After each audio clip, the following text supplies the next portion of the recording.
رات کا آخری پہر تھا۔ وہ مجبوراً اسے بھولنے کے ارادے کے ساتھ وضو کی، 2 رکعت نماز ادا کی، دعا کے لیے ہاتھ اٹھائی تھی کہ زبان سے نکلا، اللہ اس کی محبت میرے دل سے نکال دے، میں اسے بھولنا چاہتی ہوں۔ اللہ میں بے بس ہوں، میں خود نہیں کر سکتی، اللہ آپ کے لیے تو کچھ بھی مشکل نہیں ہے، اسے میرے دل سے نکال کر مجھے صبر اور ہمت دے۔ یا اللہ میں نہیں جانتی کیا صحیح ہے کیا غلط، بے شک تو سب جاننے والا ہے، تو غیب کا علم رکھتا ہے۔ یا اللہ میں نہیں جانتی میرا فیصلہ میرے حق میں بہتر ہے یا نہیں، میں اپنا آپ تجھے سونپتی ہوں۔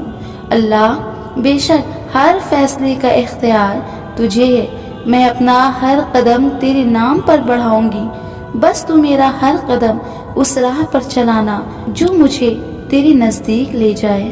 پھر اس نے آنسو پوچھتے ہوئے خود کو سمجھاتے ہوئے کہنے لگی، شاید میں نے کچھ ایسا مانگ لیا جو میرے حق میں بہتر نہیں تھا، ورنہ ایسا کیسے ہو سکتا ہے کہ میں آدھی راتوں کو اٹھ کر سسک کر رو کر اللہ سے کچھ مانگوں اور وہ نہ دے۔ بھولنا ابھی تمہیں اس لیے مشکل لگ رہا ہے کیونکہ تم تکلیف میں ہو، بھولنے کا سوچتے ہو تو ڈر جاتے ہو، بھول جاؤ گے تو مر جاؤ گے، لیکن ایسا نہیں ہے، اس صبر کا صلہ تمہیں دگنا کر کے عطا کیا جائے گا۔ تمہارے آنکھ سے گرنے والا ایک ایک آنسو تمہارے حصے میں دگنی مسکراہٹیں لے کر آئے گا۔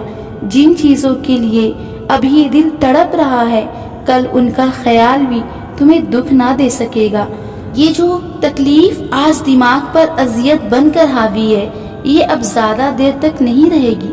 تم کتنی کوششیں کی، تم نے کتنا ضبط کیا، وہ سب کی خبر اللہ کو تم سے پہلے ہے۔ اگر گر گئے ہو تو کیا ہوا، اٹھنے سے کیوں ڈرتے ہو؟ کوشش کرو، تم اللہ کو 1 دفعہ پکارو گے تو وہ 100 دفعہ تمہاری پکار کا جواب دے گا۔ تم ایک ہاتھ اس کے جانب بڑھاؤ گے تو دونوں ہاتھوں سے تمہیں تھام کر اپنے جانب کھینچ لے گا۔ یوں رونے سے کچھ نہیں حاصل ہوگا، گر کر اٹھنا سیکھو، اللہ پہ یقین رکھنا سیکھو۔ جب غم سے نئی آشنائی ہوتی ہے تو ایسا لگتا ہے کہ اب ہم کبھی سنبھل نہیں پائیں گے، جیسے اب یہ غم ہمیشہ ہمارے ساتھ رہے گا، مگر ایسا نہیں ہوتا ہے۔ حالات بھی بدلتے ہیں اور نصیب بھی، لیکن اچانک حادثوں کی زد میں زندگی عجائب تک گر کے اٹھنے میں وقت تو لگتا ہے نا۔ ہر چیز کسی نہ کسی مصلحت کے تحت ہماری زندگی کا حصہ بنائی جاتی ہے۔ ہر شخص کا ملنا اور بچھڑنا اللہ کی رضا سے ہے۔ اللہ انسانوں کے ذریعے ہمیں خود کی پہچان کرواتا ہے۔ جب ہم انسانوں سے دھوکہ کھاتے ہیں اور ٹوٹ جاتے ہیں، تب اللہ ہمیں اپنی رحمتوں کی پہچان کرواتا ہے۔ جب کوئی تمہارا ساتھ نہ دے گا، میں تب بھی تمہارے ساتھ رہوں گا۔ جب تم ٹوٹ جاؤ گے تو میں تمہیں جوڑوں گا۔